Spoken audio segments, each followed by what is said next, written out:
Hello viewers, welcome to Ramu சமையல். இன்றைக்கி நம்ம சமையலில் பார்க்க போகிறது ஒரு சைடிஷ் ரெசிபி தான் நம்ம பார்க்க போகிறோம். Fried tomato chutney.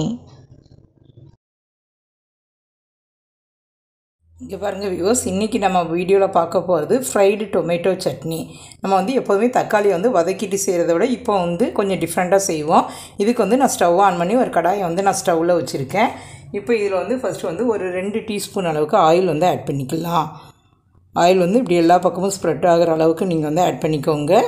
ஏன்னா இதில் அப்படியே நம்ம தக்காளி அப்படியே நம்ம வைக்க போகிறோம். பாருங்க, இது நல்லா சூடாகட்டும். இப்போ இந்த ஸ்டேஜில் நான் ஒரு 7-8 பூண்டு பல் எடுத்து வச்சுருக்கேன். இதை ஃபஸ்ட்டு இதில் ஆட் பண்ணிடலாம். இது இப்படியே இருக்கட்டும். இது இந்த எண்ணெயிலே நல்லா ஃப்ரை ஆகணும். இப்போ இந்த ஆயில் நல்லா சூடேறிட்டு, இங்கே பாருங்கள், நான் ஒரு 5 தக்காளியை இந்த மாதிரி நல்லா 2 பீஸாக கட் பண்ணியிருக்கேன். இந்த நடுவில் உள்ள இந்த காம்பு பகுதி நல்லா ரிமூவ் பண்ணிடுங்க. இப்போ இதை இந்த ஆயிலில் இப்படியே வச்சுருங்க. இப்படி வச்சுட்டா நம்ம அந்த பகுதி மட்டும் நல்லா ஃப்ரை ஆகும். அதுக்கப்புறம் திருப்பி விட்டுக்கலாம். இதை மட்டும் இப்படியே வச்சிடலாம். இதே மாதிரி எல்லாத்தையுமே நம்ம ஆட் பண்ணிடலாம். இது எல்லாத்தையும் நம்ம ஆட் பண்ணியாச்சு. இப்போ இதுக்கு மேலேயும் கொஞ்சமாக ஆயில் அப்ளை பண்ணிக்கலாம். அப்ளை பண்ணிவிட்டு இதை ஒரு மூடி போட்டு ஒரு 5 மினிட்ஸ் இதை வச்சோம்னா நமக்கு ஃபைனாக வெந்துடும். அது வரை நம்ம இப்போ வெயிட் பண்ணலாம். இப்போ இதில் கீழே உள்ள பகுதி நல்லா ஃப்ரை ஆகிருக்கும். இப்போ இந்த மேலே உள்ள பகுதியை நல்லா ஃப்ரை ஆகிட்டு நமக்கு இந்த ஸ்கின்னெல்லாம் ரிமூவ் பண்ணக்கூடிய அளவுக்கு இதை வேக வைக்கணும். அதனால் இன்னும் ஒரு 5 மினிட்ஸ் கழித்து நம்ம பார்க்கலாம். இது மேலே உள்ள தோலும் நல்லா நமக்கு நமக்கு ஃபைனாக நமக்கு ரெடியாக இருக்குது. இது மேலே கொஞ்சம் நான் உப்பு ஆட் பண்ணியிருக்கேன். அந்த வீடியோ ஸ்கிப் ஆகிட்டு. இப்போ நம்ம ஸ்டவ்வை ஆஃப் பண்ணிவிட்டு இதை கொஞ்சம் நேரம் ஆற விட்டுட்டு அந்த ஸ்கின்னை மட்டும் நம்ம ரிமூவ் பண்ணி எடுத்துகிட்டு வந்துடலாம். நம்ம ஸ்கின்னெல்லாம் நல்லா ரிமூவ் பண்ணி எடுத்துகிட்டு வந்தாச்சு. இப்போ நம்ம ஒரு மேஷரை வச்சு இதை வச்சு நல்லா மேஷ் பண்ணி விட்டுக்கலாம். இப்படி உங்களுக்கு ஒரு கரண்டி வச்சு செய்ய முடியும்னா செய்யுங்க, இல்லைன்னா ஒரு மேஷர் வச்சு மேஷ் பண்ணி விட்டுருங்க. இதை நல்லா மேஷ் பண்ணி எடுத்துகிட்டு வந்துடலாம். இது பாருங்கள், நம்ம நல்லா மேஷ் பண்ணி எடுத்துகிட்டு வந்தாச்சு. இந்த அளவுக்கு இருந்தால் போதும். இப்போ இந்த ஸ்டேஜில் நம்ம நான் ஒரு வெங்காயம் நல்லா பொடிசாக கட் பண்ணி வச்சுருக்கேன். இதையும் இதில் அப்படியே ஆட் பண்ணிடலாம். ஒரு வெங்காயம், காரத்துக்கு தேவையான அளவு ஒரு 2 பச்சை மிளகாய்,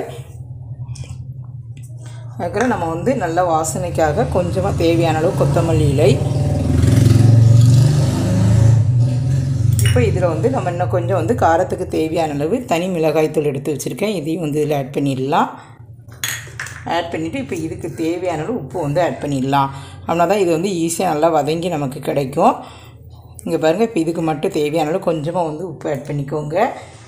ஆட் பண்ணிவிட்டு இதை நல்லா கலந்து விட்டுருங்க. இப்போ இது இந்த சட்னி நல்லா காரசாரமாக நல்லா அந்த வெங்காயம் பூண்டோட ஃப்ளேவரோட ரொம்ப சூப்பராக இருக்கும்.